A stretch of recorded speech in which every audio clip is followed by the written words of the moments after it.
न्यायमूर्ति धनंजय यशवंत चंद्रचूड़ ने आज उच्चतम न्यायालय के नए मुख्य न्यायाधीश पद की शपथ ली।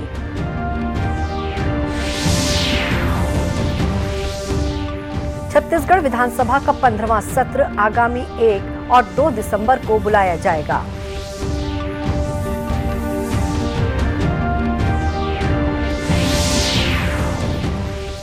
भानुप्रतापपुर विधानसभा उपचुनाव के लिए कल जारी होगी अधिसूचना। नामांकन दाखिल करने की प्रक्रिया भी शुरू होगी।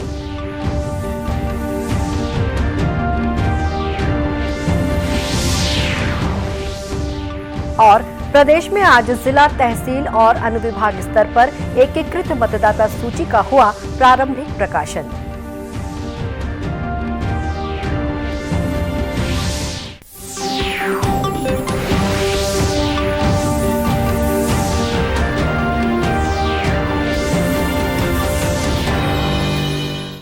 नमस्कार, आप देख रहे हैं दूरदर्शन समाचार। मैं हूं शुभ्रा भट्टाचार्य। अब समाचार विस्तार से।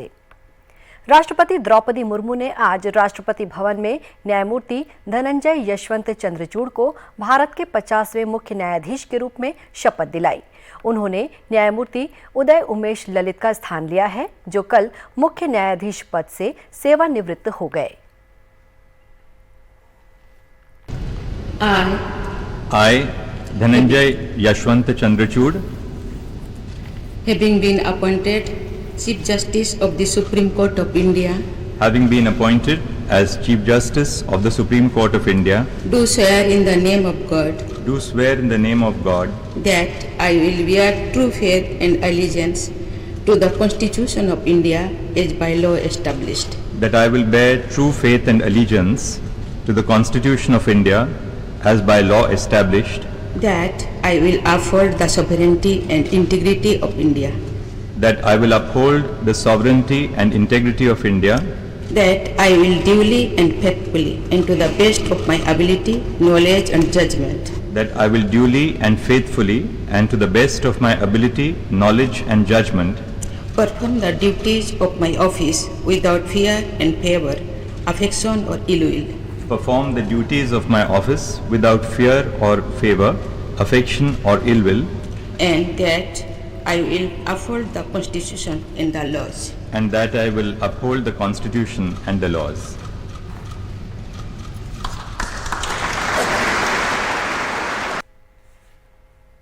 शपथ ग्रहण समारोह के बाद पत्रकारों से बातचीत में न्यायमूर्ति चंद्रचूड़ ने कहा कि आम नागरिकों की सेवा करना उनकी प्राथमिकता है। उन्होंने ये भी कहा कि वे रजिस्ट्री और न्यायिक प्रक्रियाओं में सुधार के लिए काम करेंगे।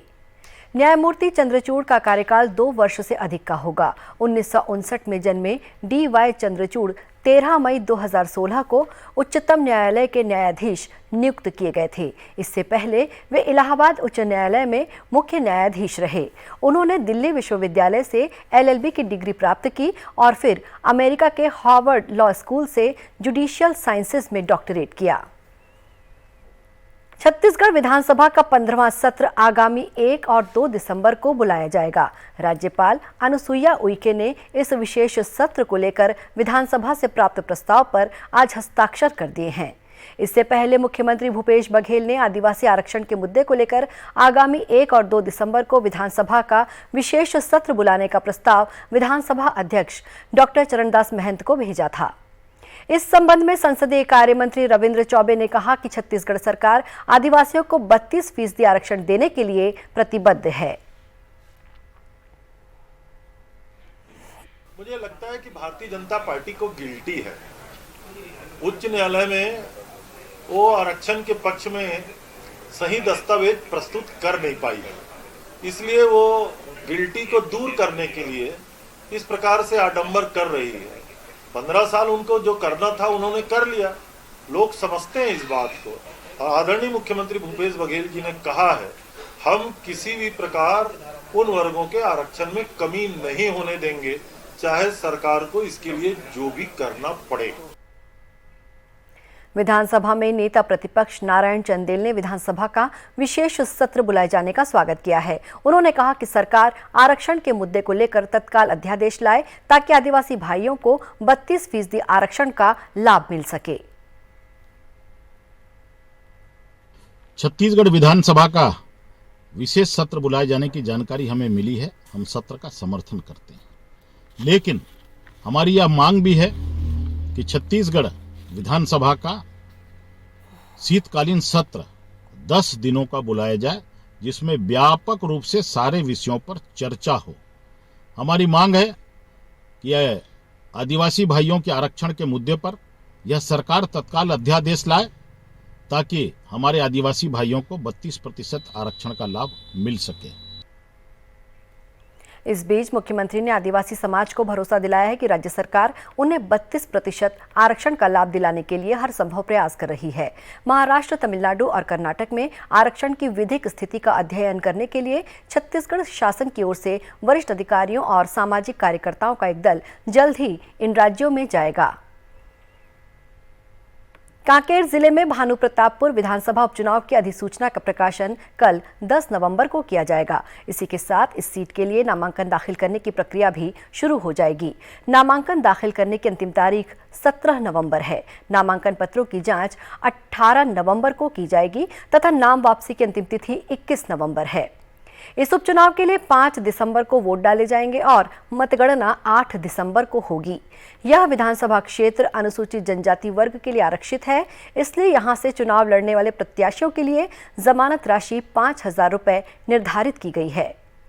विधानसभा क्षेत्र भानुप्रतापपुर में मतगणना के लिए 256 मतदान केंद्र बनाए जाएंगे।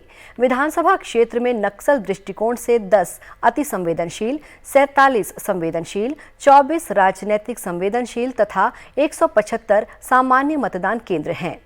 भानुप्रतापपुर निर्वाचन क्षेत्र में वर्तमान स्थिति में मतदाताओं की संख्या 1,95,678 है।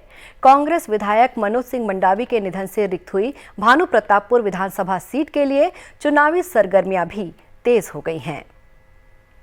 छत्तीसगढ़ में आगामी विधानसभा चुनाव के मद्देनजर मतदाता सूची को अंतिम रूप दिया जा रहा है। इसी कड़ी में आज जिला, तहसील और अनुविभाग स्तर पर एकीकृत मतदाता सूची का प्रारंभिक प्रकाशन सभी मतदान केंद्रों में किया गया। कोरबा में इस अवसर पर स्वीप कार्यक्रम का आयोजन किया गया, जिसमें कलेक्टर संजीव झा शामिल हुए। कलेक्टर ने बताया कि जिले में मतदाता जागरूकता आधारित विभिन्न कार्यक्रम आयोजित किए जा रहे हैं, जिसके तहत छात्र छात्राओं ने साइकिल रैली निकालने के साथ ही रंगोली और पेंटिंग के जरिए लोगों को जागरूक करने का प्रयास किया। आज एकीकृत मतदाता सूची का प्रकाशन किया जा रहा है और उसमें 1 महीने की दावा आपत्ति रहेगी। उसमें लोग दावा आपत्ति देंगे और 1/1/2023 के जो कट ऑफ डेट है उसके हिसाब से मतदाता सूची को पुनरीक्षित करने का मदर रोल बनाने का आज से काम प्रारंभ हुआ है। उसी के तहत आज स्वीप की यहाँ बैठक थी, जिसमें बहुत सारी गतिविधियाँ की गई है। साइकिल रैली किया गया है, रंगोली है, क्विज प्रतियोगिता है और इसमें जो महाविद्यालय के जो लोग हमारे प्रिंसिपल और टीचर्स जो स्वीप से जुड़े हुए रहते हैं और जो बच्चे हैं जो हमारे ब्रांड एम्बेसडर भी हैं और स्वीप से बहुत एक्टिवली पार्टिसिपेट करते रहते हैं, वो सभी लोग थे।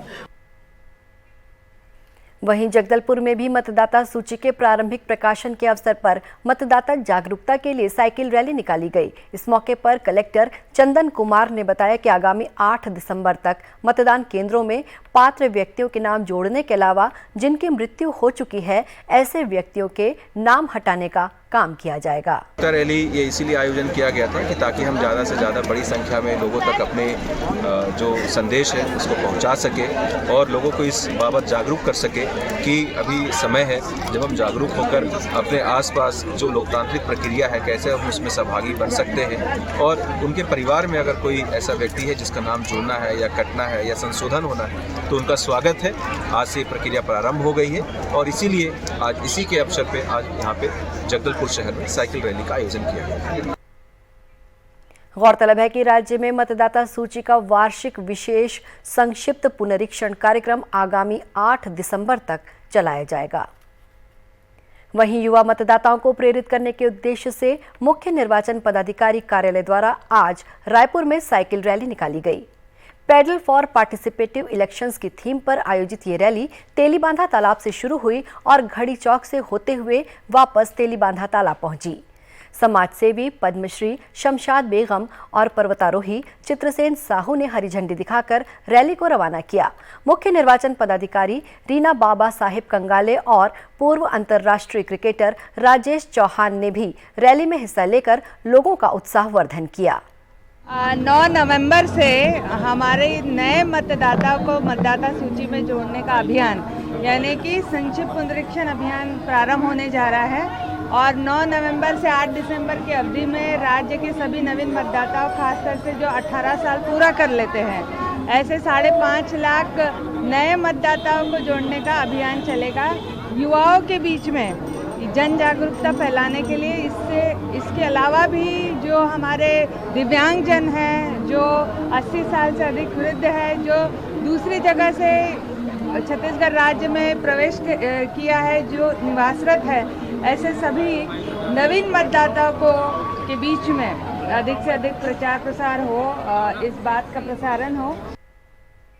गौरतलब है कि 1 जनवरी वर्ष 2023 की स्थिति में मतदाता सूची के प्रारंभिक प्रकाशन के साथ ही मतदाता सूची का विशेष संक्षिप्त पुनरीक्षण का काम आज से शुरू हो गया है।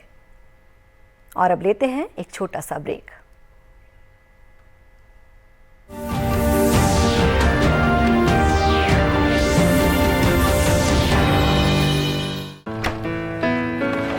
पापा ये सब? हाँ, जो चीजें सालों से बेवजह पड़ी हो उन्हें हटा देना चाहिए। ये भी दादाजी की पुरानी पासबुक और एफडी। अरे ये कैसे रह गया? पैसे गए? नहीं, उपाय है। बैंक खाते को संचालित करते रहना चाहिए वरना खाता इनऑपरेटिव हो जाता है। ऐसे में बैंक से संपर्क करें, खाता सक्रिय करवाएं और आपकी रकम जो है उसे ब्याज समेत क्लेम करें। दादू ये आरबीआई कहता है जानकार बनिए, सतर्क रहिए। सही कह रहा है।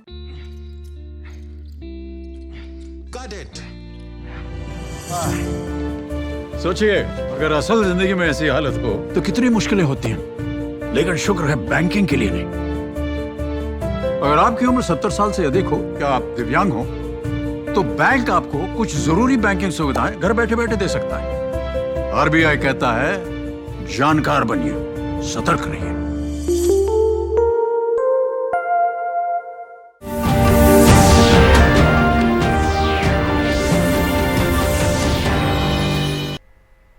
ब्रेक के बाद एक बार फिर स्वागत है दूरदर्शन समाचार में। छत्तीसगढ़ में आदिवासियों के आरक्षण में की गई कटौती के विरोध में आज भाजपा अनुसूचित जाति जनजाति मोर्चा द्वारा जिला मुख्यालयों में चक्का जाम कर प्रदर्शन किया गया। रायपुर में कार्यकर्ताओं ने वरिष्ठ भाजपा नेता नंद कुमार साई की अगुवाई में रायपुर जगदलपुर राष्ट्रीय राजमार्ग पर चक्का जाम और प्रदर्शन किया। वहीं जशपुर में विष्णुदेव साय, नारायणपुर में केदार कश्यप, कोंडागांव में लता उसेंडी, बीजापुर में महेश गागड़ा, अंबिकापुर में कमल भान सिंह, सूरजपुर में राम सेवक पैकरा, कोरबा में ननकीराम कंवर, गरियाबंद में डमरूधर पुजारी, धमतरी में विकास मरकाम के नेतृत्व में चक्का जाम किया गया। भाजपा अनुसूचित जनजाति मोर्चा के महेश कश्यप ने बताया कि कांग्रेस सरकार की घोर लापरवाही के चलते आदिवासियों के आरक्षण पर 10% की कटौती की गई, जिससे स्पष्ट है कि राज्य सरकार आदिवासी वर्ग की हितैषी नहीं है। इससे पहले अनुसूचित जनजाति के 32% आरक्षण की बहाली को लेकर भाजपा अनुसूचित जनजाति मोर्चा की प्रदेश कार्य समिति की बैठक रायपुर में आयोजित हुई। इसमें भाजपा ने आदिवासी समाज का आरक्षण 32% से 20% किए जाने और बस्तर, सरगुजा और बिलासपुर संभाग के जिलों से स्थानीय भर्ती प्राथमिकता को समाप्त करने पर राज्य सरकार के खिलाफ निंदा प्रस्ताव पारित कर आगे की रणनीति तय की है। केंद्र सरकार की महत्वाकांक्षी योजना भारतमाला परियोजना के तहत राजनांदगांव जिले से होते हुए रायपुर से हैदराबाद तक एक्सप्रेस वे का निर्माण किया जाएगा। इस संबंध में अधिसूचना जारी हो चुकी है। इसके बाद प्रशासन ने राजनांदगांव जिले के लगभग 51 गांवों में जमीन की खरीदी बिक्री पर रोक लगा दी है। इस संबंध में राजनांदगांव के एसडीएम अरुण वर्मा ने कहा कि एक्सप्रेसवे के मार्ग में छुरिया, डोंगरगांव और राजनांदगांव के क्षेत्र आ रहे हैं। एक्सप्रेसवे को लेकर जल्द ही भूमि अधिग्रहण का कार्य किया जाएगा। अभी पटवारी, राजस्व, अमला सहित राष्ट्रीय राजमार्ग द्वारा सर्वे का काम किया जा रहा है।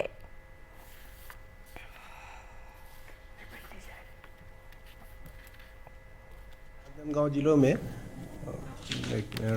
छुरिया में 17 गांव, डोंगरगांव में 15 और राजनांदगांव के 19 गांवों से होते हुए भारतमाला प्रोजेक्ट के अंतर्गत नेशनल हाईवे का निर्माण हो रहा है। और इसके लिए खरीदी बिक्री को प्रतिबंधित करने, डाइवर्शन को प्रतिबंधित करने के लिए पत्र आया हुआ है परियोजना निदेशक से।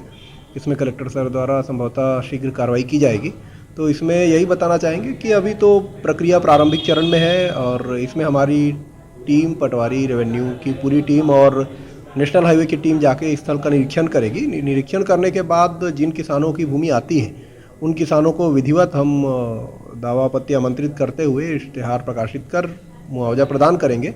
तो मुआवजे की राशि प्रदान की जाएगी। इसमें 4 गुना मुआवजा देने का वर्तमान में प्रावधान है। गौरतलब है कि इस एक्सप्रेसवे में राजनांदगांव जिले के अंतर्गत छुरिया ब्लॉक के 17 गांव, डोंगरगांव ब्लॉक के 15 और राजनांदगांव ब्लॉक के 19 गांव शामिल हैं। जल्द ही भूमि का अधिग्रहण कर संबंधित भूस्वामी को 4 गुना मुआवजा दिया जाएगा। इस एक्सप्रेसवे के बन जाने के बाद से रायपुर से हैदराबाद तक का सफर और भी आसान हो जाएगा। इसी के साथ ये समाचार बुलेटिन समाप्त हुआ। नमस्कार।